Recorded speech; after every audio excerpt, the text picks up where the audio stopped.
ಬಾಂಧವರೇ ನಮಸ್ಕಾರ. ದರ್ಶನ್ ಮತ್ತೊಮ್ಮೆ ಜೈಲು ಪಾಲಾಗಿದ್ದಾರೆ. ಚಾಲೆಂಜಿಂಗ್ ಸ್ಟಾರ್ ದರ್ಶನ್ ಡೆವಿಲ್ ಸಿನಿಮಾದ ಇದ್ರೆ ನೆಮ್ಮದಿಯಾಗಿರಬೇಕು ಸಾಂಗನ್ನ ಹೊರಗೆ ತರೋದಕ್ಕೆ ಕಾಯ್ತಾ ಇದ್ರು. ಆದರೆ ಅಷ್ಟರೊಳಗೇನೆ ವಿಧಿ ಅವರನ್ನ ನೆಮ್ಮದಿಯಾಗಿರೋಕೆ ಬಿಡ್ತಾ ಇಲ್ಲ.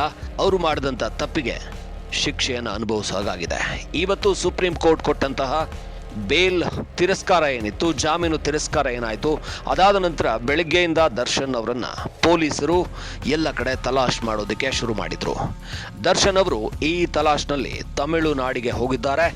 ಅಲ್ಲಿಂದ ಬರ್ತಾರೆ ಅಂತ ಅವರ ಮೂಲಗಳ ಮಾಹಿತಿ ಸ್ವತಃ ಅವರೇ ಕಾಲ್ ಮಾಡಿ, ನಾನು ತಮಿಳುನಾಡಿನಲ್ಲಿದ್ದೀನಿ, ಬಂದು 4:15 ವೇಳೆಗೆ ನಾನೇ ಅನ್ನಪೂರ್ಣೇಶ್ವರಿ ನಗರ ಪೊಲೀಸ್ ಠಾಣೆಯಲ್ಲಿ ಸರೆಂಡರ್ ಆಗ್ತೀನಿ ಅಂತ ಹೇಳಿದರು. ಆದರೆ ದರ್ಶನ್ ಅವರನ್ನ ನಂಬೋದಕ್ಕೆ ಪೊಲೀಸರು ಸಿದ್ಧ ಇರಲಿಲ್ಲ. ಎಷ್ಟು ಬೇಗ ಸಾಧ್ಯನೋ ಅಷ್ಟು ಬೇಗ ಸಾಧ್ಯ ಅವ್ರನ್ನ ಬಂಧಿಸಬೇಕು ಅಂತ ಪೊಲೀಸರು ಬೆಂಗಳೂರಿನಾದ್ಯಂತ ಎಲ್ಲ ಟೋಲ್ಗಳಲ್ಲಿ ಕೂಡ ಕಾಯ್ತಾ ಇದ್ರು. ಆದರೆ ದರ್ಶನ್ ಪೊಲೀಸರ ಕಣ್ತಪ್ಪಿಸಿ ತಮಿಳುನಾಡಿನಿಂದ ಬರ್ತಾ ಕಳ್ಳಾಟವನ್ನು ಮಾಡಿದ್ದಾರೆ ಅನ್ನುವಂಥ ಮಾಹಿತಿ ಬರ್ತಾ ಇದೆ. ಅವರು ಕಾರ್ಗಳನ್ನು ಬದಲಾಯಿಸಿ ಗೊತ್ತಾಗದ ಹಾಗೆ ಪೊಲೀಸರ ಕಣ್ತಪ್ಪಿಸಿ ವಿಜಯಲಕ್ಷ್ಮಿ ಅವರ ಹೊಸಕೆರೆ ಬಳಿ ಇರುವಂಥ ಅವರ ಪತ್ನಿಯ ಅಪಾರ್ಟ್ಮೆಂಟ್ಗೆ ಬಂದಿದ್ರು. ಅಲ್ಲಿ ಪೊಲೀಸರು ಅವರನ್ನು ಬಂಧಿಸಿದ್ರು. ಇದು ದರ್ಶನ್ ಅವರನ್ನ ಮತ್ತೊಮ್ಮೆ ಜೈಲು ಸೇರೋ ಹಾಗೆ ಮಾಡಿದೆ.